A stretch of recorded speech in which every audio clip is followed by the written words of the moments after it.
Hello, everyone. Welcome to your day of inspiration and learning about all kinds of stuff today.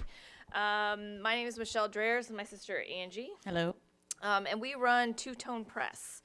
So we're going to talk a little bit about all the different things that we do and how,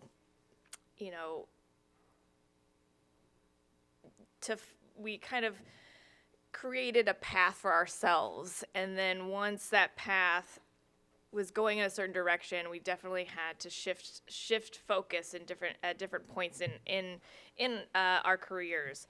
So this is our rough timeline. So I came to Kansas City to specifically go to the Kansas City Art Institute. Our dad was in the military, so we moved around a lot. We lived in Germany and Korea before he retired in Oklahoma. And I wanted to go to art school, and Kansas City was someplace I could drive to, but wasn't too close where my parents, needed to call before they came. And once I got here, I just really fell into the Kansas City Art School. Like, I was just like, oh, here's my people. And it felt really great. And after I graduated, I just really liked the city. There were so many opportunities here. There's a lot of organizations that support the arts in lots of different ways. And so I was just decided to put down roots here.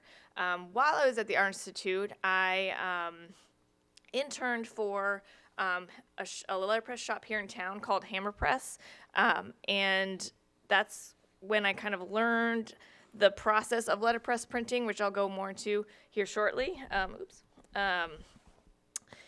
And so once I graduated, I worked for him part-time and then full-time for over the course of about 5 years, and then opened the studio in 2005, which was pretty scary to decide to quit your job and just start something new.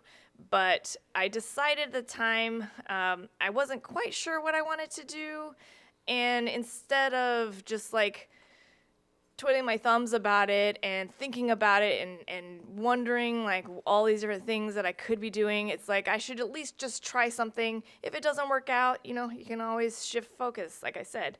So in 2005, the bottom left photo shows my very first studio, which was in the West Bottoms. If you're not familiar, it's a very industrial area of Kansas City, lots of warehouse spaces. It was very big and cheap, very drafty, but it allowed me to be able to start acquiring equipment to start my studio. So the first photo there shows the space where I had the little spot. And then in 2010, with the help of my family, we purchased a building in Midtown and really had to renovate the space. Where we really tearing things apart. It was in an honest area, so. Having come here in 97, nobody do math, and seeing how the Crossroads Arts District started from just a few galleries that were open sometimes to them coordinating to have openings at the same time, and then into what it is today. I kind of was looking around the spaces in Kansas City and decided that this location, which is about 31st and Gillum Road in the Midtown area, had a lot of potential. It kind of was in the middle between the Crossroads downtown and the plaza. And so when we got to that area, there was a lot of empty buildings. There wasn't much going on. And then very quickly, people started buying up the buildings around us, and it's really, really turned around. So this is what the space looked like when we got it. It was owned by Truman Medical. Do you want to talk about the space? So the space was, the building was actually this lovely lady in the left-hand corner, Kate Hinkle, and she was a widow who used to take care of kids, and then she wanted to do something else, so they had a lot of French lace. And back in the day, they would just throw away lace because the other way you had to ship it all the way to the East Coast. So she was like, I'm gonna buy these tubs for $8, started a home business, and she grew it to where she was able to build this building in the 1920s and hire 30 women and have 2 delivery trucks. And she lived in the upstairs apartment. Where she also died. She died there. We never saw any ghosts there. Although her son might beg to differ. So it was just that was really fascinating to us to learn the history of the space because being two women entrepreneurs, we didn't know any of this when we bought the building. We converted the second floor back into an apartment because it was just like office spaces, and so it was kind of interesting to hear the history of that. It just felt right. And so this is kind of what, after we renovated the second floor into an apartment where we lived, work-live spaces in Kansas City are very economical. It's getting a lot harder to find that, but since I've been here, there's been all kinds of places like that. And so it really helps, to have a live-work space. And so we fixed up the bottom floor to be this. And so we're still kind of working on it and shifting things around, trying to figure out what we want the space to really become. To go over some of what we do, this is some of the equipment that we use. This is called a Chandler Price. It is, you can see the dates there. This one I think is close to almost the 1890s maybe. And it kind of is also referred to as a clamshell press because it kind of opens and closes and does a stamping motion. All of this equipment was originally made for movable type. So just really, really, really quick history. Movable type was originally made in China like 2,000 years ago. They were making it out of porcelain clay, then they did it out of wood and metal.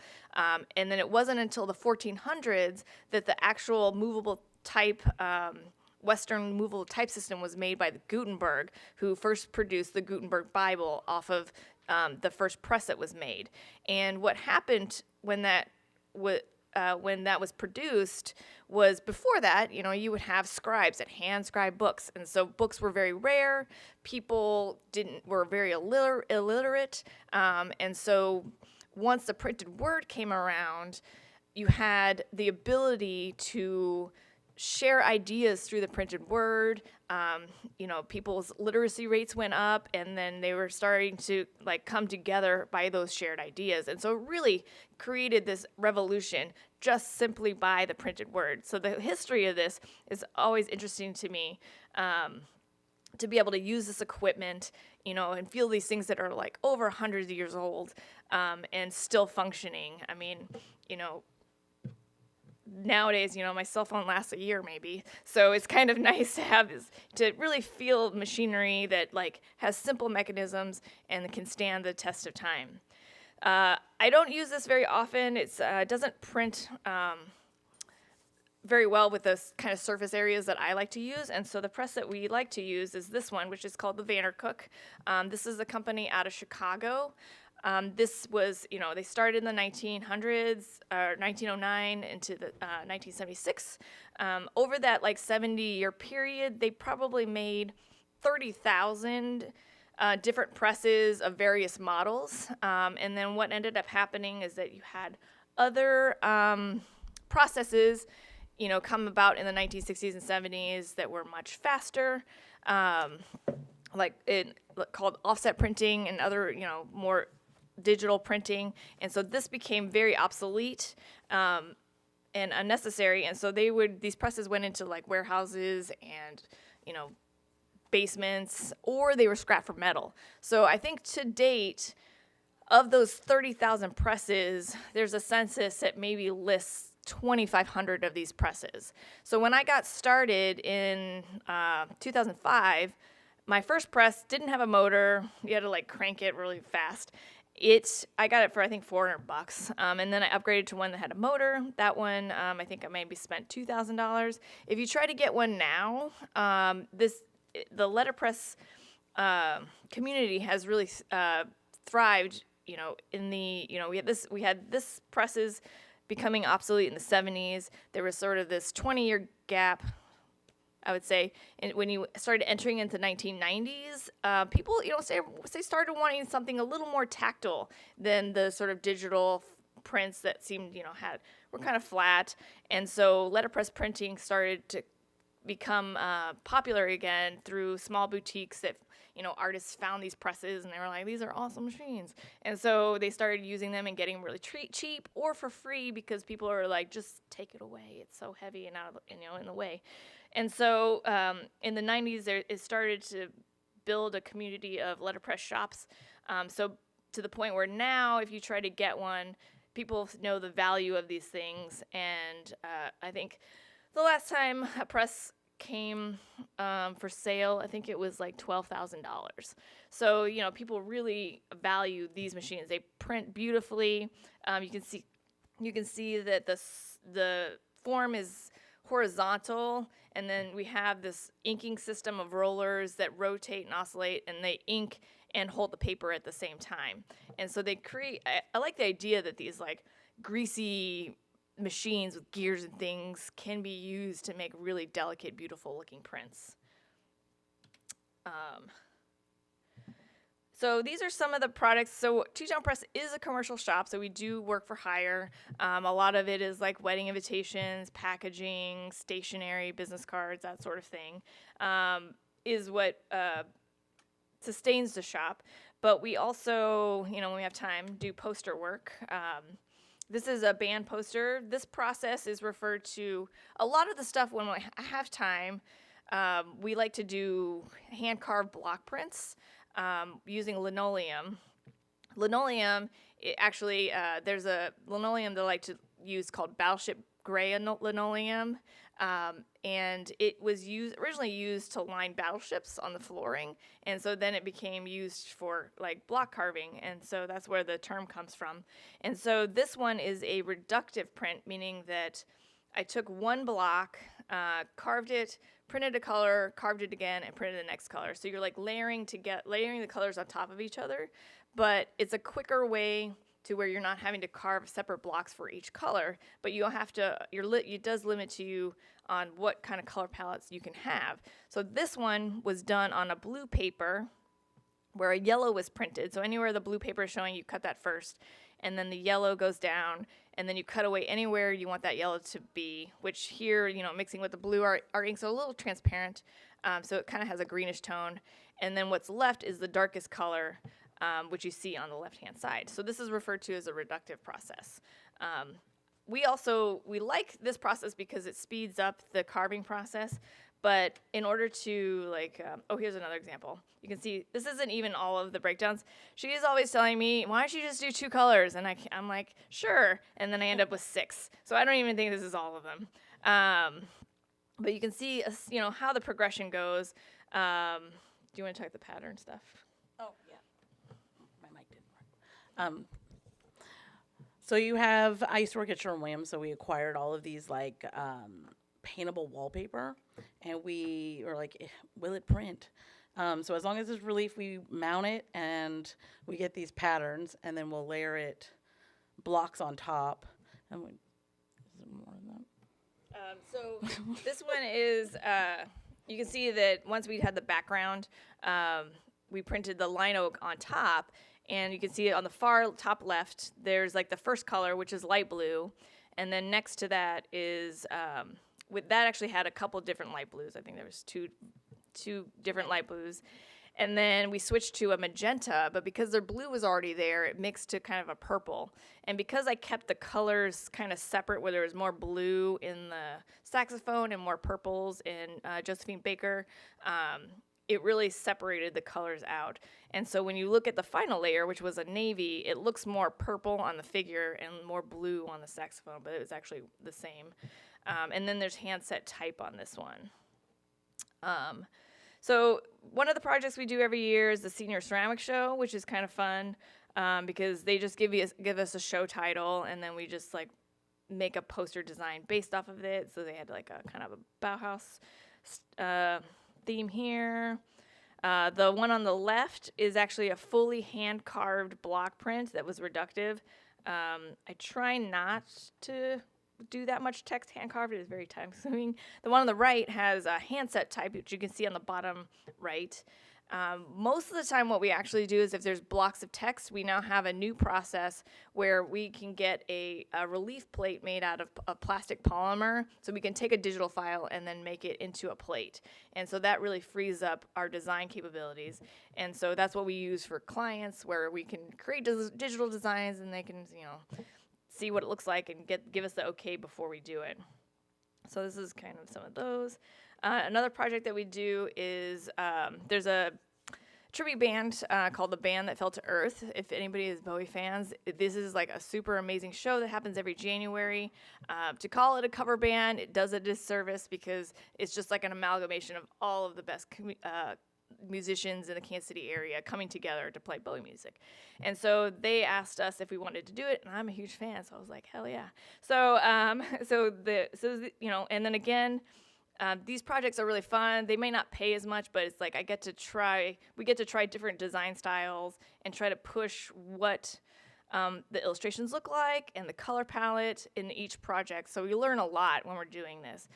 And so the one on the far left top with the space Bowie is a really good example of our actual process, where the top illustration is linoleum, but with two different blocks that use reductive. So then, we got the blue background with the text, was a light blue and a dark blue, and then to get a totally different color, we had to make a separate block for the astronaut and did a yellow and orange with that. And then the bottom portion was a digital plate, a digital file that was made into a plate. So that's really indicative of our process of utilizing block carving with digital to create, and then reductive and multi-block. You can see the bottom left has a hand-carved background pattern, which you can see on the press there. Do you want to talk about these? Are they all in here? Yep. Okay. So these are, over the pandemic, we discovered that our mom wrote poetry.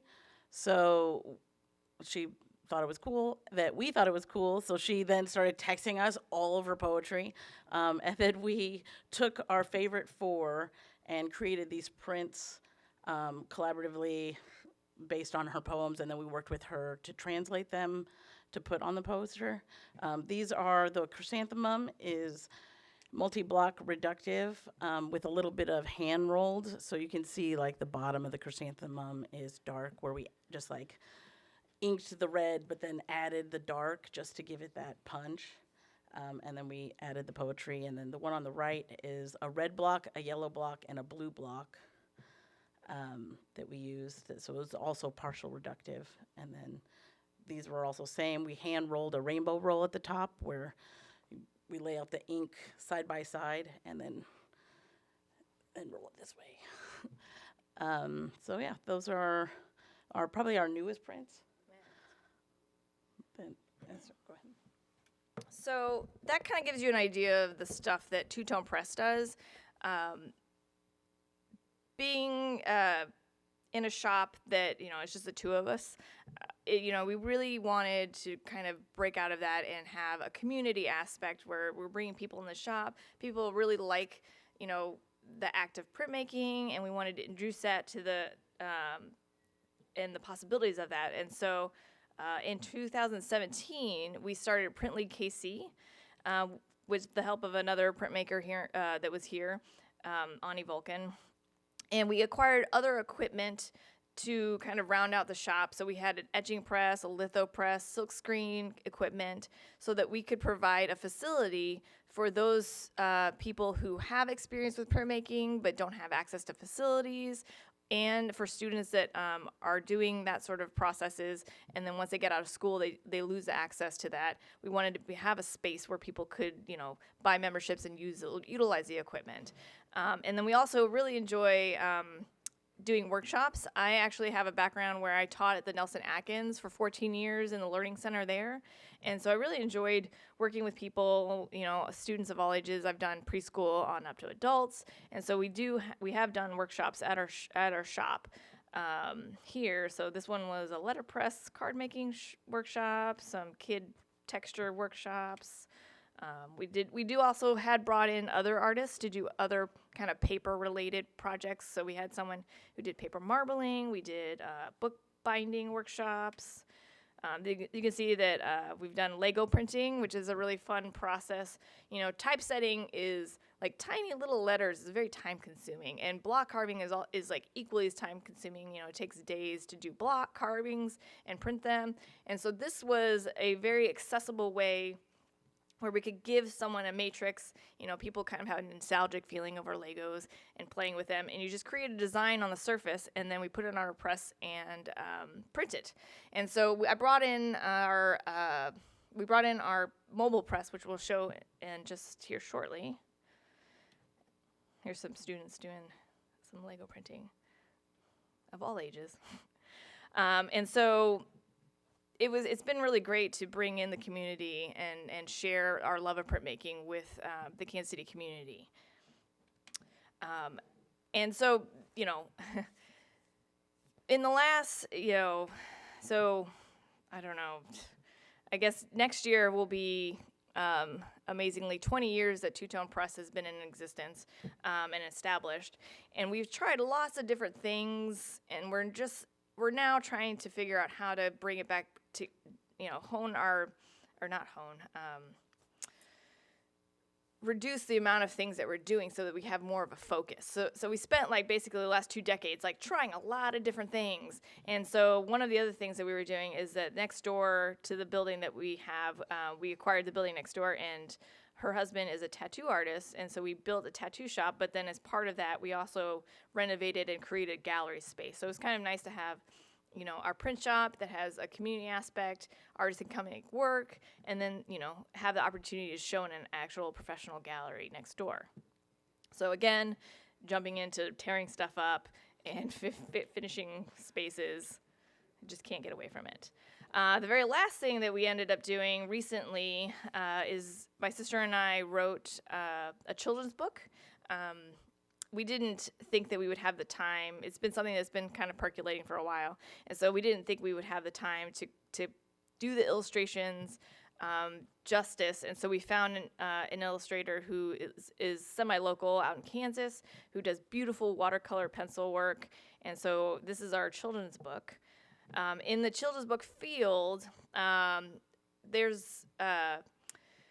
we were kind of looking at, one of the things to think about in terms of art and how to get your art to succeed partially is to figure out where are there holes in your art field, and like what do you like to do, and how can you fill certain needs in the art world. And so in the picture book world, there's not very many picture books that have maps in them, and which we just have a really love for. I don't know if you want to talk more about this. Oh, okay.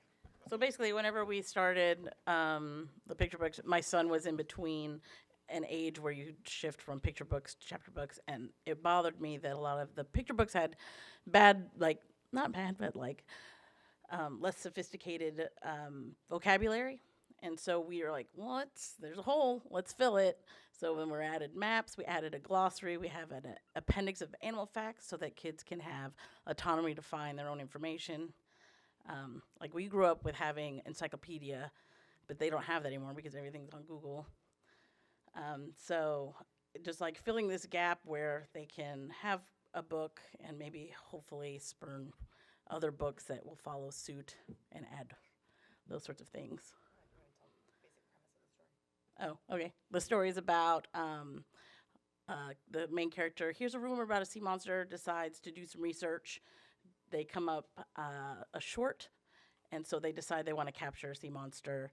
And throughout the book, she's hearing, as she's preparing to like build a boat and gather supplies and stuff to make her journey, she hears different features of the thing, and so she just imagines, so that you see these throughout the book, there are these thought bubbles where she's imagining the different things that could be. So it's about like how perception can be different, that if something has 3 eyes, it's like, well, that could mean a million different things to different people, and even to one person it could be a million different things. And so she kind of goes through that and then eventually finds the sea monster and captures it with a picture.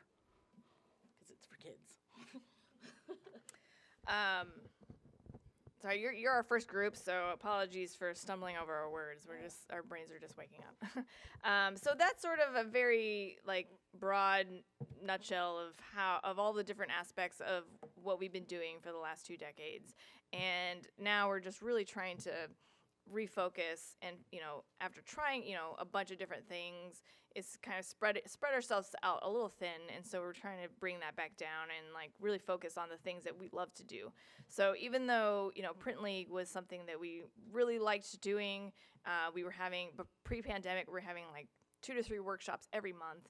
It just became too much. And so we've scaled back on that, in order to focus more on our actual studio practice. And so, I think it's important to try a lot of things, but then figure out which direction you want to actually go in. So what we're going to do now is I'm going to go over and kind of explain the press that we have over there, and then we'll do a little Q&A if anybody has questions about everything. Does anybody have any questions right now? Are you all still waking up too? I just really love printmaking. When I was in high school, it was the first time I ever tried block printing, and I always knew that I really liked flat graphic imagery. I wasn't really into painting and gradations and drawing. So even when I was in college and I would do figure drawing, I would always break things down into simpler shapes and make things a little more graphic, like bold shapes and shadows and things like that, and breaking things down into shapes. And so just as when I first learned about the Vandercook presses, I just immediately fell in love with them because of the precision and being able to lock things into place and have really easy, simple precision in aligning prints, which if you've ever used a press that you have to hand ink and everything, it can be very time consuming. So these presses are very easy to use, and once you have everything down, the presses that we use, once I have everything set up, we can run over 200 prints an hour, and so it's I don't know, I just love it.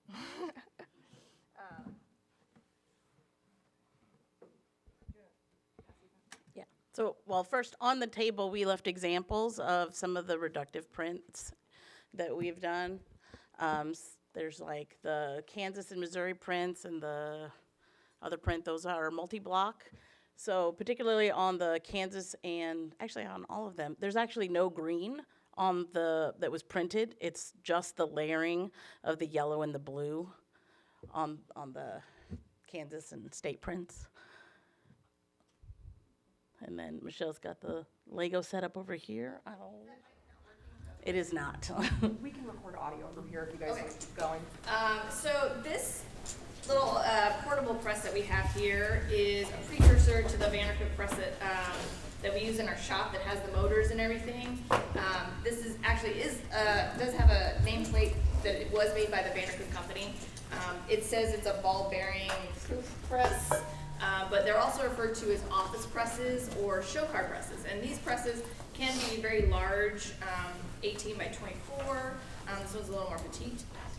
And they're just, they would use these to lock in type and everything and create what we call broadside. So the term broadside is just like a poster that has a lot of text on it. And so what we've done is these are what our Lego blocks look like. We have them mounted on these MDF boards, and with the base and the tile, it's close to what we refer to as type high. So all these presses are at the height of the movable type, which is 0.918, a little less than an inch. And so we discovered that if we mounted these like this, it was almost just the right height. And so it was, when we tested this out, it ended up working much better than we thought. We use oil-based inks in our shop. There are 2 different kinds of, it says there's rubber-based and oil-based, which are the same thing. Oil-based just has dryers in it. And so this press, we have to actually hand ink them. And I got 2 colors going here.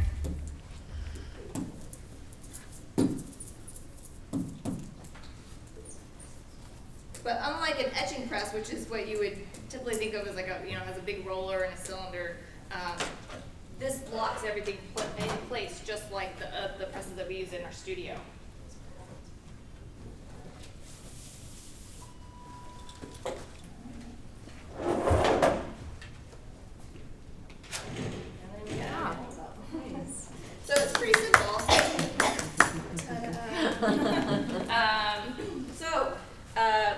like to do now. And so yeah, it's pretty self-explanatory. Oh, this I said, you know, the presses that we use are from between like 1965, 1975.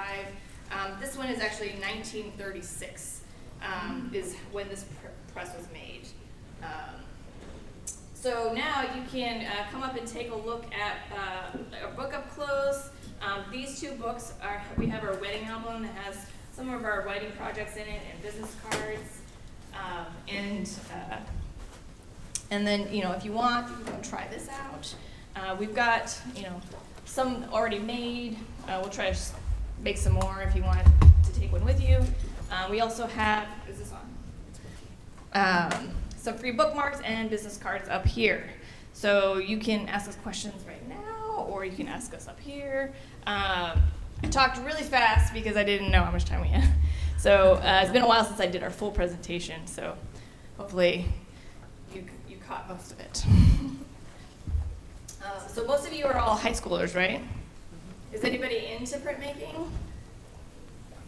Yeah. The Art Institute has a printmaking department of its own. When I got there, it was actually under printmaking, and they finally, printmaking was under painting, sorry. And then it finally, when I was in school, became its own department, which it really should have been. And so they actually have one of the presses that we use in our studio there, and I'm now teaching a letterpress class at the Art Institute, and so it's kind of fun to be on the other side of things and use a press that I first learned on. And then I also teach in the illustration department, which is the biggest department on campus. And so if anybody has any questions about the school, feel free to ask that. I know it's early. Yes? What does your storage look like when you guys are done with like your block prints? Do you guys kind of pick and choose what you want to save, or? Where do we store our blocks after we're done carving them? We have like some lockers that we put them in, and then we keep some out for display, and then we have like shelves and shelves in the basement. I would like to be able to have them in and stored much better. So the answer is not very well. There is a shop in Nashville, Tennessee called Hat Show Print. They're like an icon of the letterpress world. I cannot remember when they got started, but they were producing poster prints for the Grand Ole Opry and for musicians coming to Nashville. And so they have a really long history to the point where they have moved a few years ago into the, what's it called? The Music Hall of Fame, I think, in Nashville. That might not be quite right. And so they're in there as like a historical institution. And so if you go there, they just have like giant walls of like blocks that were carved and printed over like several decades. And so they have like blocks that were made, 30 years ago that they still use and still produce posters for. And they have a very distinctive style that they're known for. That was a very extended answer to your question. Anybody else? I will say, if anybody likes carving, my experience is, people that have tried carving use those little speedball linoleum cutters. Those are not good. So if you hated it, that might be why. So I use these Japanese block carving tools called power grips, and they're tools for carving can be very expensive. One tool might cost like $30. But that whole set, which has like, 6-5 tools in it, is like $30 in itself. And I've used mine since my original set was from when I was in college. And the difference is that you're able to sharpen those tools and make sure that they're really sharp when carving, and it makes just night and day difference. The speedball ones, those little tips might be sharp, they might not be. And when they get dull, you just throw them away and get new ones. But they don't get as sharp as the block carving ones, and it makes like a huge difference. And of the 5 tools that I have, I only use like 2 of them. One has like a very wide U gouge, and then one is like a V shape. And so with the V, the deeper I go, the wider the line, the shallower I go, the thinner the line. So it has a lot of variable in it. And so those two tools is how I carve all of those blocks for these prints. And as long as I keep them sharp, it just cuts like butter. So if you want to come take a closer look, I think it is 10:10. Feel free to come on up. If you want to try your hand at inking, feel free to do that. Thank you for coming.